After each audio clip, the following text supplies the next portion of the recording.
each of us have. Yeah, to me, it's just amazing that we're going to have this conversation in 2021 when they were very clear in 1861.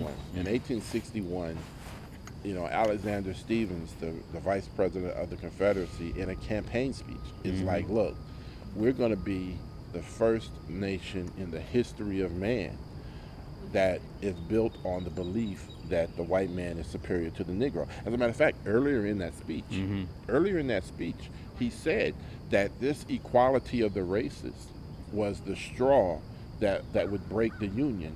And Alexander Stephens says, and I think he's right. So it was already set up. Yeah, it was already said. And then to look at the legislatures, it's one thing if one guy says this is over slavery, that's one thing.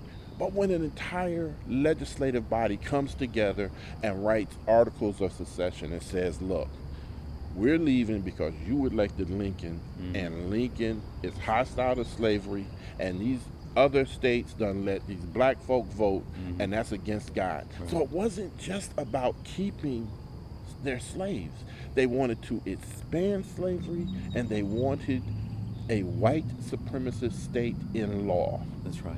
A country that was white supremacist. The first country in the world that would be based on white supremacy and the rule of slavery. Right. And so when people say, "Well, my uncle or my great granddaddy never owned slaves," well, he didn't have to. He was still benefiting from the slave trade.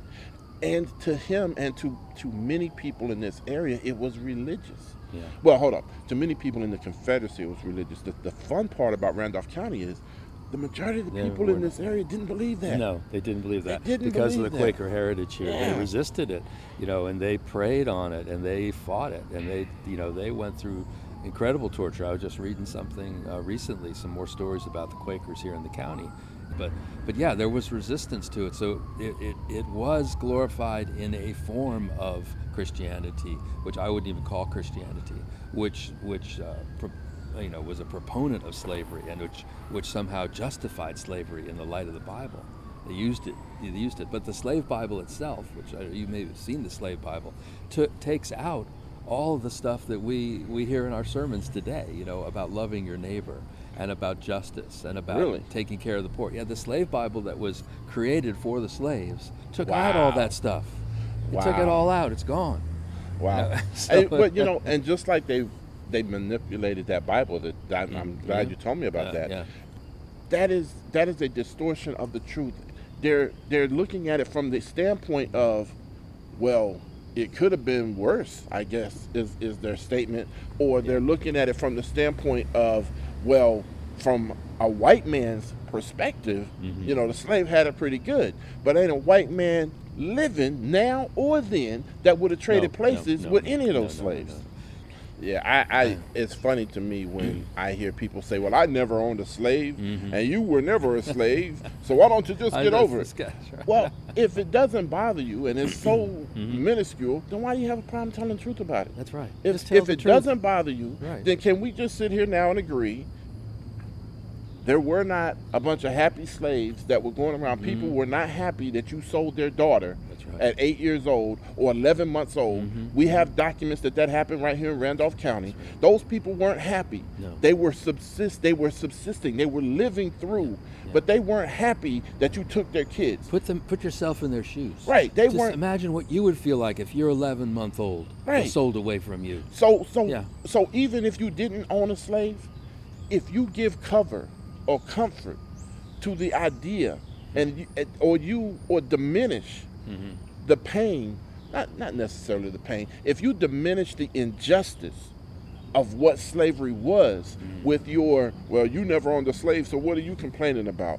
Well, if it doesn't matter, tell the truth. Then just tell the truth. Yeah, tell the truth, and we don't have to have monuments like that's what's behind us. Well, that's why they won't tell the truth. Which is trying to put in stone a lie.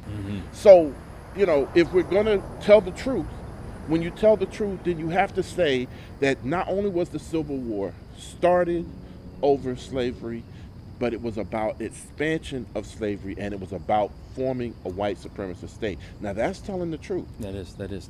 And this statue, when I said it's a lie, these men did die. That's not a lie. These men did sacrifice for something they thought was noble. They did do that.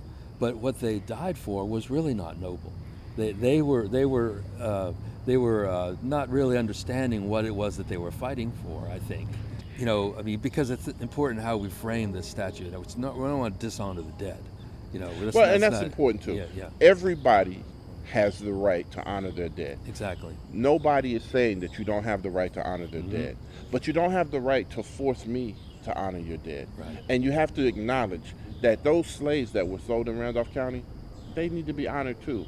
Those men from Randolph County who were executed because they wouldn't fight. There were 14 men, at least 14 men in Randolph County who were killed because they refused to fight for the Confederacy.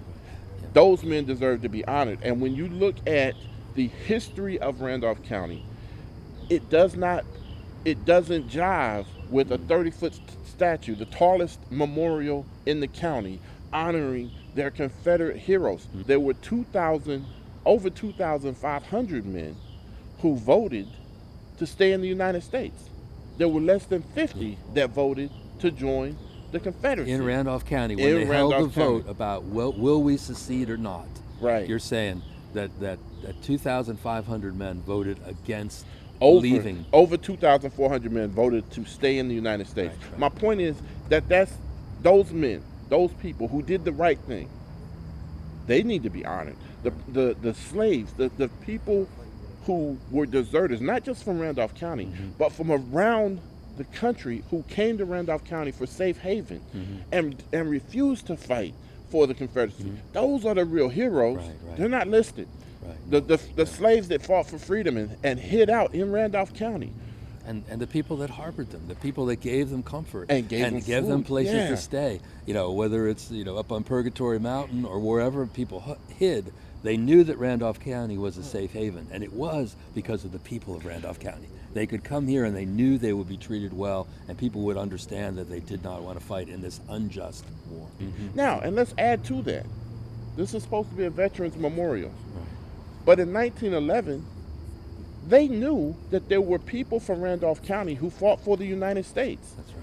So how can you have a veterans memorial, but you leave off half the veterans? That's right. We have a person from Randolph County, the first in North Carolina to win the Congressional Medal of Honor. He won it during the Civil War. Last name was Trigdon. But he's not listed on that. There's no memorial here. In honor of our Confederate heroes, they left him off. So you can't say it was about veterans when you leave off the most decorated veteran in the county, and you leave off all of the people from Randolph County who fought for the United States. It wasn't just about honoring the dead, is my point. It was about honoring the dead and honoring what they fought for. Exactly. Which was the Confederate States of America. The Confederate States of America. Which is clearly written on this monument. In stone. And in stone we have the Confederate flag.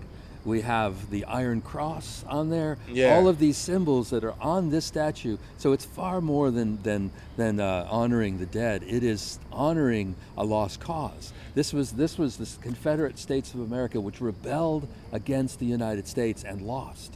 And here it stands as a memorial to be glorified in front of our courthouse. And because we have been silent as a community, because we have allowed the lie to stand this long, that's why in 1998, you have people going to RCC, a community college, going to a community college, hosting and having a class on how slaves enjoyed being slaves and how the Civil War wasn't over slavery. Now,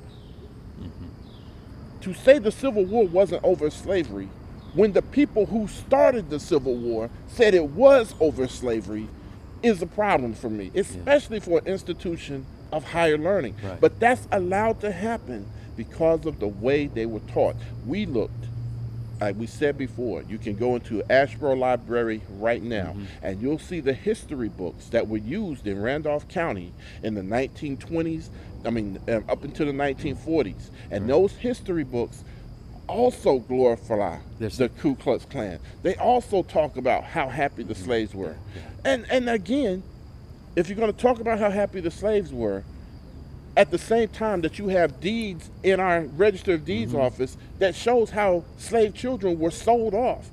Little girls were given to white boys as presents, and we have the proof in our It's horrible. in the Register of Deeds office. But you want to tell me about how happy they were. Yeah. And above all of that, remember, those guys killed Americans to keep that going. That's right. That's what it was about. Yeah. To keep slavery going. The meaning of this quote to me is that black and brown people, such as African American people, are not and have never been equal to the white people. This quote means to me that black and brown people are looked upon as being less than human.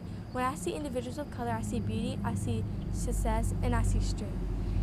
I am surrounded by many strong and successful African Americans, such as my mother and my aunt. And I've also have learned about many historical black figures, such as Rosa Parks and Madam C.J. Walker. Every person, regardless of color, can provide positive contributions to the community. The key is to find common ground and celebrate differences. So what I was mostly talking about is that, like, I have a lot of black and brown, like, role models, such as, like, my family members and my grandma and people towards there. And then, like, looking back at slavery videos and things that we learned about in school, about, like, how people had to, like, give up their seat on the buses for, like, white men, and that, like, black people actually are very, like, successful in life. Like, I've seen, like, a lot of black people that have, like, invented things. It wasn't just, you know, like, whites who invented things, blacks invented things too.